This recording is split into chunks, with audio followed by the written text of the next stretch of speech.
اے ایمان والو، نبی کے سامنے اونچی آواز میں بات نہیں کرنا۔ بات کس نے کی تھی؟ صدیق اکبر اور فاروق اعظم نے۔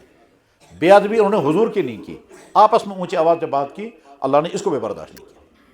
ایک مرتبہ اللہ کے نبی علیہ السلام کی خدمت میں ایک قبیلہ آیا، اس قبیلے کو کہتے تھے قبیلہ بنو تمیم۔ اس قبیلے کے اکثر لوگ مسلمان ہو گئے تھے، باقی لوگوں کو بھی اسلام قبول کرنے کا ارادہ تھا۔ وہ حضور کی خدمت میں آئے، ان میں کچھ سیدھے سادے لوگ بھی تھے، کچھ لوگ ایسے بھی تھے وہ نہیں جانتے تھے کہ نبی کا ادب کیا ہوتا ہے اور نبی سے بات کیسے کرنی ہوتی، یہ سب نہیں جانتے تھے۔ وہ گاؤں کے دور دراز کے سیدھے سادے ایسے لوگ تھے جو ان تمام چیزوں سے واقف نہیں تھے۔ بہرحال ان کے آنے پر بہت سارے واقعات پیش آئے۔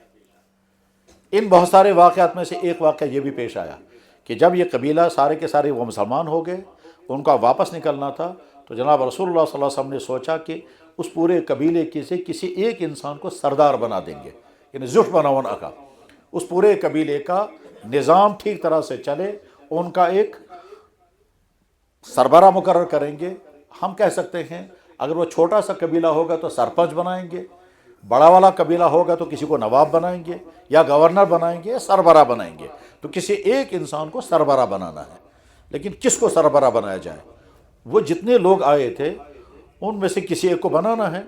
تو جناب رسول اللہ صلی اللہ علیہ وسلم نے حضرت ابوبکر صدیق رضی اللہ عنہ سے فرمایا کہ ان میں سے کسی ایک آدمی کو سربراہ بنانا ہے، آپ ان کو چیک کرو، ایک ایک سے مل کر کے دیکھو، بات چیت کر کے دیکھو، پھر مجھے مشورہ بتاؤ کون آدمی زیادہ مناسب رہے گا۔ لیکن پہلے ان کے حالات معلوم کرنے ہیں، اس کا مائنڈ سیٹ معلوم کرنا ہے، اس کی ذہنیت معلوم ہو جانی چاہیے، پھر آپ مجھے مشورہ دو تو اسی کو سربراہ بنائیں گے۔ حضرت ابوبکر صدیق رضی اللہ تعالیٰ عنہ کا ٹھیک ہے حضرت، میں دیکھتا ہوں ان کو، اور یہی بات اللہ کے نبی علیہ السلام نے حضرت عمر سے بھی فرمائی۔ اب حضرت ابوبکر صدیق بھی ایک ایک سے ملاقات کر کے بات چیت کر رہے ہیں، چیک کر رہے ہیں کون آدمی مناسب رہے گا، کیونکہ رائے دینی ہے، اور حضرت عمر فاروق بھی یہی کرتے رہے۔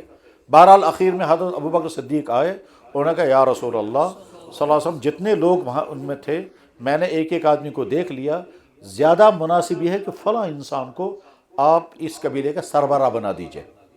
اس آدمی کا نام تھا قعقاع، قعقاع ابن معبد، ٹھیک ہے۔ صدیق اکبر نے اپنی رائے دے دی۔ اس کے بعد حضرت فاروق اعظم رضی اللہ عنہ آئے، انہوں نے کہا حضرت مجھے دیر لگ گئی ان کو دیکھنے میں نے بھی چیک کر لیا سب کو، میری رائے بنتی ہے کہ اس فلاں آدمی کو سربراہ بنائیے۔ اس آدمی کا نام تھا اقرع، یہ دوسرا آدمی تھا۔ حضرت صدیق اکبر رضی اللہ تعالیٰ عنہ یہ امید کیے ہوئے تھے کہ فاروق اعظم جب آئیں گے تو وہ بھی رائے دیں گے اسی کے بارے میں جس کے بارے میں نے رائے دی، اور ہو سکتا ہے صدیق اکبر نے اس کو اشارہ بھی دیا ہوگا، سورج تیار سما بنانے جھوٹ، تم تیار رہنا، ہو سکتا ہے تم کو قبیلے کا سربراہ بنا دیا جائے گا۔ تو اب جب فاروق اعظم نے کسی اور کے بارے میں رائے دی تو حضرت صدیق اکبر رضی اللہ عنہ سوچنے لگے میں نے جس کے بارے میں رائے دی تھی ان کو چاہیے تھا یہ بھی اسی کے بارے میں رائے دیتے، اس نے رائے کیوں بدل دی، اس نے دوسرے آدمی کے بارے میں رائے کیوں دے دی۔ صدیق اکبر رضی اللہ عنہ نے حضرت فاروق اعظم سے کہا بھائی آپ نے کیوں ایسا کیا، آپ کو بھی اسی کے بارے میں رائے دینی چاہیے تھی جن کے بارے میں نے دی، آپ نے دراصل میری مخالفت کی ہے۔ تو حضرت فاروق اعظم نے کہا حضرت میں نے آپ کی مخالفت نہیں کی، میں نے اپنی رائے دی، میری رائے میں وہی مناسب تھا۔ حضرت صدیق اکبر رضی اللہ عنہ تھوڑا اونچی آواز میں کہا نہیں ما اردت الا خلافی، تمہارا مقصد یہ تھا کہ میری بات کاٹو اور میری مخالفت کرو، اس لیے تم نے دوسرے کے بارے میں رائے دی۔ حضرت فاروق اعظم نے تھوڑی اونچی آواز میں کہا نہیں میں نے آپ کی مخالفت نہیں کی، میں نے اپنی پسند کی رائے دے دی۔ یہ جو صدیق اکبر نے تھوڑی اونچی آواز میں بات کی اور فاروق اعظم نے بھی تھوڑی اونچی آواز کے جواب دیا، اللہ کے نبی ایسا بیٹھے ہوئے تھے، تو حضور سوچ میں پڑ گئے میرے سامنے یہ زور سے بات کر رہے ہیں، انہوں نے کیسے برداشت کر لیا میرے سامنے اونچی آواز میں ایک دوسرے سے بات کر رہے ہیں، کیونکہ صدیق اکبر نے کہا ہے تم نے میری مخالفت کی ہے، انہوں نے کہا نہیں میں نے آپ کی مخالفت نہیں، میں نے اپنی رائے پیش کی۔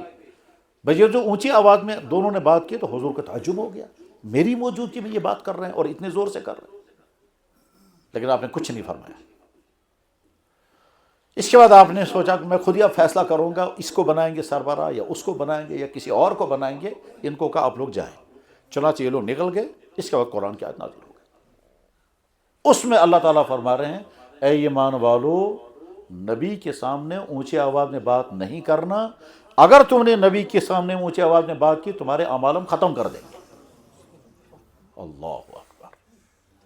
یا ایھا الذین آمنوا لا ترفعوا اصواتکم فوق صوت النبی، اے ایمان والو نبی کے سامنے اونچی آواز میں بات نہیں کرنا، ان تحبط اعمالکم، تمہارے اعمال ہم ختم کر دیں گے، وانتم لا تشعرون، تمہیں پتہ بھی نہیں رہے گا۔ بات کس نے کی تھی؟ صدیق اکبر اور فاروق اعظم نے۔ بے ادبی انہوں نے حضور کی نہیں کی، آپس میں اونچی آواز میں بات کی، اللہ نے اس کو بھی برداشت نہیں کیا، اللہ نے اس کو بھی برداشت نہیں کیا، اور آیت بھیج دی اور قیامت تک یہ آیت پڑھی جائے گی۔